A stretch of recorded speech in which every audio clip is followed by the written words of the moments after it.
बिस्मिल्लाहिर्रहमानिर्रहीम। अस्सलाम वालेकुम। मैं आज बना रही हूँ बहुत ही मज़ेदार से आलू वाले नान, जिसे आप घर में आसानी से जो है पतीले में बना सकते हैं।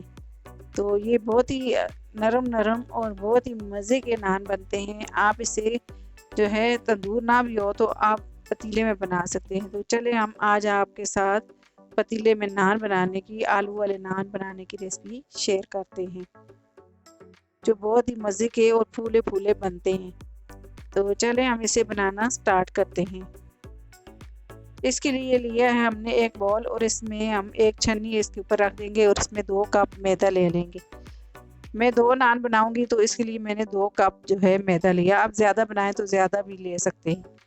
तो इसको मैंने मैदे को छान लिया, मैदा हमने छान के लेना। अब इसमें 1 टीस्पून हम बेकिंग पाउडर डालेंगे और 1 चम्मच का चौथा हिस्सा हम बेकिंग सोडा डाल देंगे, मीठा सोडा खाने वाला। अब इसमें आधा कप दही लेंगे, दही डाल दिया। अब 1 टीस्पून इसमें नमक लेंगे और 1 टीस्पून ही हम इसमें चीनी लेंगे। अब इन सारी चीज़ों को अच्छे तरीके से हम मिक्स कर देंगे। आप चाहें तो इसमें ईस्ट भी डाल सकते हैं। तो मैंने इसमें जो है बेकिंग सोडा और बेकिंग पाउडर डाला है। अब इसमें मैंने आधा कप दूध लिया है और इसे दूध के साथ अच्छे तरीके से मैंने इसको गूंद लिया है। अब इसे मैंने अच्छे तरीके से गूंद लिया है। अब हम इसके ऊपर थोड़ा सा ऑयल लगा देंगे ताकि ये नरम रहे हमारा आटा, और इसको हम ऊपर से कवर करके तो इसे आधे घंटे के लिए हम रेस्ट पे रख देंगे ताकि आटा हमारा अच्छी तरीके से फूल जाए। तो इसे आधे घंटे के लिए हम रेस्ट पे रखेंगे। इतनी देर में हम जो है स्टफिंग तैयार करेंगे पराठे की। इसके लिए मैंने 3 बड़े साइज़ के आलू लिए हैं। अब इसमें 1 टीस्पून ज़ीरा लिया है, 1 टीस्पून मैंने आमचूर लिया है, 1 टीस्पून सूखा धनिया लिया है, 1 टीस्पून नमक लिया है और 1 टीस्पून ही लाल मिर्च ली है और 1 टीस्पून कुटी हुई लाल मिर्च ली है और 2 हरी मिर्चें मैंने बारीक काट ली हैं।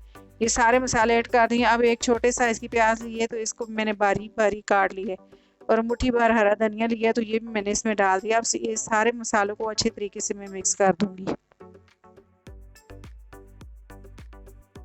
तो ये सारे मसालों को मैंने अच्छे तरीके से मिक्स कर दिया है। अब इसके हम गोल गोल बॉल बना लेंगे। तो ये देखें जी, मैंने इस तरह से ये बॉल बना ली है। तो इसी तरह से मैं सारे बॉल बना लूँगी। तो ये मैं बॉल इस तरह से बना के रखूँगी। जब भी मुझे पराठा ये नान बनाना हुआ तो मैं इनको जो है नान में जो है हम स्टफिंग भर सकते हैं। तो ये देखें जी, अभी ये इस तरह से मैं सारे बना के रख लूँगी। तो ये देखें जी, आधा घंटा हो गया तो हमारा आटा भी तैयार हो गया। तो ये अच्छे तरीके से फूल गया है। ये देखिए जी, इसमें कितनी हवा भर गई है।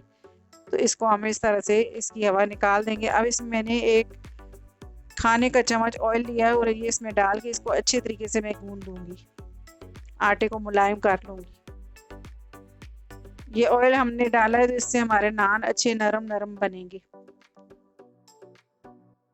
तो ये देखें जी, मैंने इसको अच्छे तरीके से गूंद लिया है। अब हम इसके 2 पेड़े बना लेंगे। ये 2 कप मैदा है तो इसके 2 नान हमारे बड़े बड़े नान 2 बन जाएंगे। तो इसका मैं बड़ा पेड़ा बना लूँगी। तो ये देखें जी, मैंने बड़ा पेड़ा बना लिया। अब इस तरह से हमने एक पेड़ा उठाया और इसकी किनारियों को हम पतला करेंगे, बीच में से हम इसे मोटा ही छोड़ेंगे ताकि हम बेलेंगे तो इसमें हम स्टफिंग रखेंगे तो स्टफिंग बाहर ना निकले। तो ये इस तरह से मैंने ये देखिए गोल बॉल बनाया था। तो इस तरह से मैं उठाऊंगी और इसको नीचे रख के इस तरह से मैं हाथ में पकड़ के और इस तरह से ये सारा मैं इसको फोल्ड कर दूंगी। तो इसको अच्छे तरीके से बंद करेंगे ताकि इसकी स्टफिंग बाहर ना निकले। अब ये देखें जी, मैंने इस तरह से पेड़े को बना के रखा है। थोड़ी देर में इसको रखूँगी, फिर इसकी रोटी बेल लूँगी। तो थोड़ी देर इसको रख के मैं इसकी ये देखा जी, अब इसकी मैं जो है इसको बेल लूँगी बेलन से। ये दूसरा बेलन में उठा लेती हूँ तो इससे मैं बेलती हूँ। तो ये देखें जी, मैंने हल्के हाथ से इसको बेल लिया है। इसको हल्के हाथ से बेलना है ताकि इसकी स्टफिंग जो है वो बाहर ना निकले। तो पतीले का ढक्कन मैंने गर्म करने के लिए रख दिया है। तो ये देखें जी, मैंने पतीले के ढक्कन को गर्म कर लिया है। अब इसको किसी बर्तन के ऊपर इस तरह से मैं रख दूँगी। आराम से रखना है ताकि हाथ ना जले।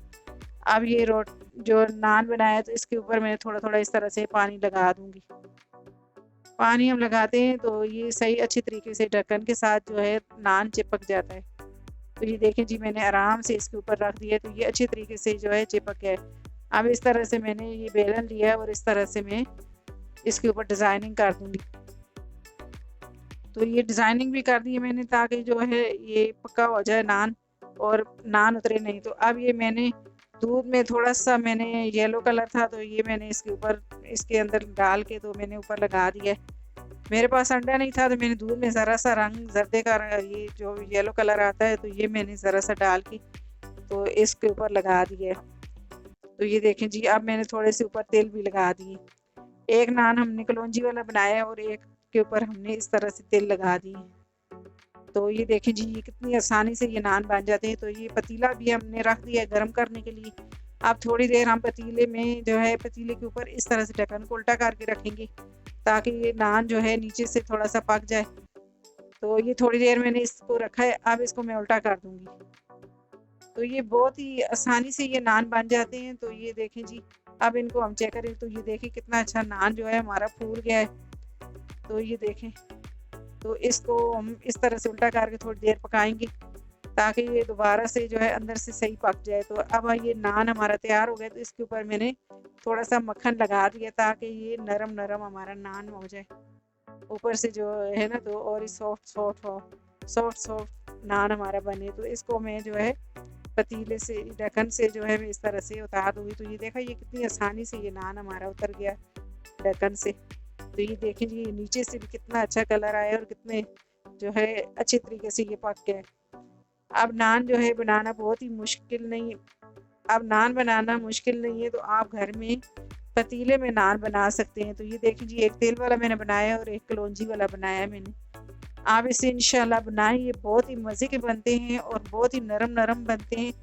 तो बाहर से लाने से अच्छा है तो आप घर में हर चीज़ बना सकते हैं। तो ये देखें जी, तो इसे मैंने जो है पतीले में बहुत ही आसानी से बनाया। तो अगर आपको मेरी वीडियो पसंद आया आपको, तो मेरी वीडियो को लाइक करें, मेरी वीडियो को शेयर करें और मेरे चैनल को सब्सक्राइब करें और घंटी के बटन को लाजमी दबाएं, ताकि मेरी हर आने वाली वीडियो आपको बर वक्त मिले। अल्लाह हाफिज़।